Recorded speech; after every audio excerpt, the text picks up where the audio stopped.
Welcome to another installment of the Snow Pony Project saga.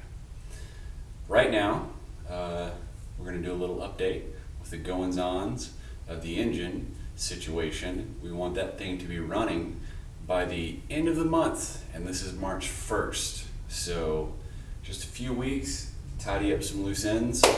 I'm going to tell you where we are, and hopefully within a few weeks, we will be able to hear this thing roar to life. Mobile cam engaged. Right, so here's what I've been up to. Fuel comes out of that line right there in the middle. That's the return and the send line. So which is which doesn't really matter for your purposes. Comes out of there, goes into this little T right there. So that feeds this big red fuel rail. Fuel rail gets fed, then the fuel rail feeds fuel pressure regulator. Fuel pressure regulator then returns all the excess fuel, anything beyond I think about 40 psi, back to the fuel tank, so that we do not have the original situation of the engine being what shall we say, what's the technical term? Messed up by too much fuel getting dumped into it because there was no actual return line going back to the tank. So they had the stock fuel rail for this intake manifold, and it basically just overpowered the injectors, flooded the engine with fuel, washed out the cylinders, and got some piston slap. They freaked out, took the motor apart, blah, blah, blah, blah, blah. We don't want that, so we have a good fuel system now. Next up, we have coolant lines that we need to make. I'm gonna need a stock line, a thermostat, a inline thermostat housing. That's gonna go here, a big Y block. It's gonna go about here. We're gonna make a line going to a Y block fitting here. Another one coming off of here. That feeds coolant into the heads. That number 8 cylinder back there, that thing was distorted because from the factory back there is no actual coolant. Like all of the coolant just kind of pools back there. It doesn't cross over. So now it literally will go in and there's no, it just kind of dead ends and stuff. It's really weird. It's such a bad design. So those heads get really hot back there. So now these heads get fed, coolant goes through. I have 2 sets of coolant lines that cross over back there. Then it crosses over, comes back to the fuel pump. Sorry, not fuel pump, water pump. Derp. It's pushed through the radiator, out of the engine into the radiator. Cycle continues. So 2 main problems with this engine have been resolved. Now, also the stock coolant system on these engines is terribly complicated.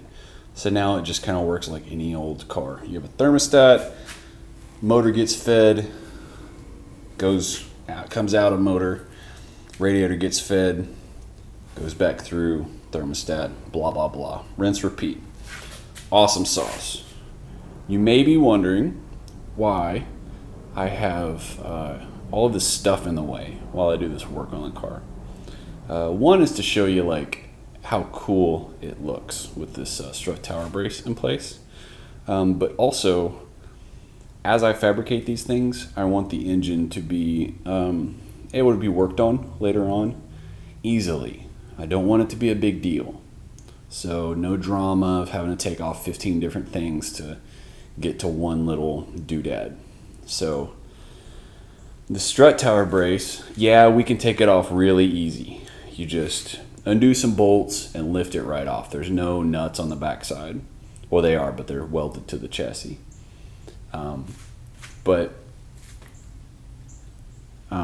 Outside of that, all the fuel system stuff, well, I mean, I really say that as much as possible because this line here, this guy, you're not getting that fuel rail or that fuel line off without popping this upper intake manifold off.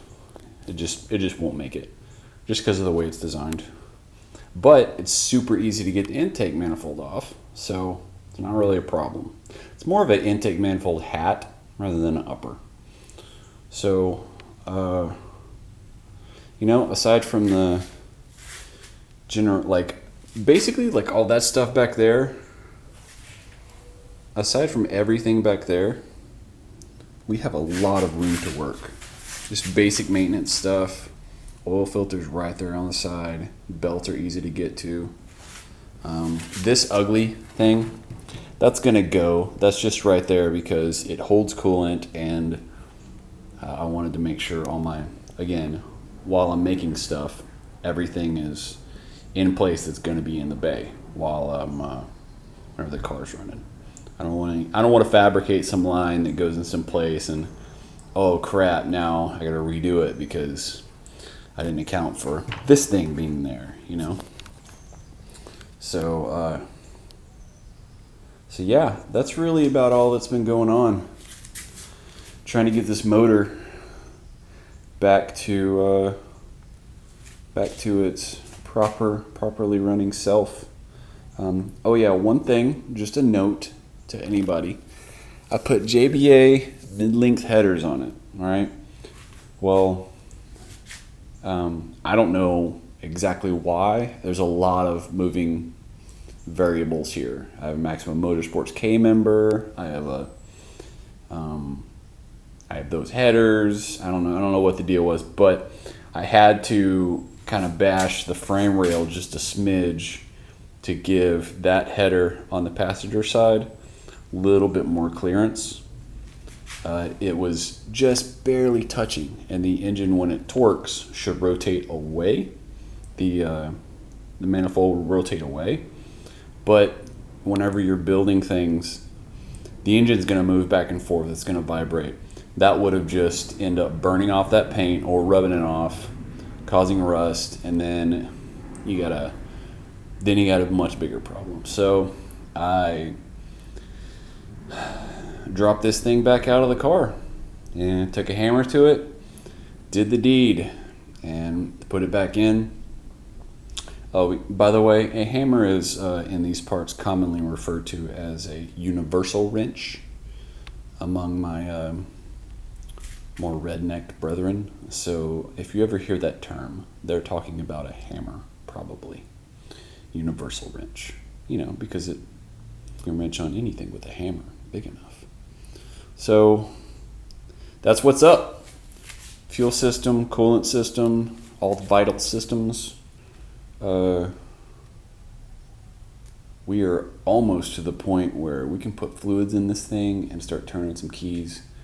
I'm going to try to get my neighbor, Rick, to come over with his fancy scanner so we can have that on the car, so we can kind of look at it and everything whenever we crank it up, so we can kill it immediately if he sees some kind of issue. Yeah, we're just going to crank it, let it idle for a little bit, maybe warm up to temperature, and then just cut it off after everything looks good. All right, so that's the update. We are trucking on this little journey of restoration. Yeah, we still got a lot more work to do. Take care of one another. Look out for each other. It's going to be a crazy year. Okay? Just don't freak out. The world isn't going to catch on fire. Nobody's going to be putting anybody in concentration camps. The government isn't trying to steal your brainwaves. Everything's cool. Everything's okay. Okay? And, you know, the things that aren't okay, they'll be okay someday. Just do good stuff. You know what good stuff is. Just do that. Take care of one another and build things. Drink good drinks. Eat good food. Laugh. Just don't take life too seriously. Nobody's getting out of it alive. This is what we have, and this is the world that God gave us to enjoy. And if we don't enjoy it and we don't take care of it, then we're not doing our job. So you are your brother's keeper. You may be a bad one. So don't do that. Be a good one. Take care of each other. All right, everybody. That's it. I am going to stop talking to myself in my garage right now. And you guys have a blessed day.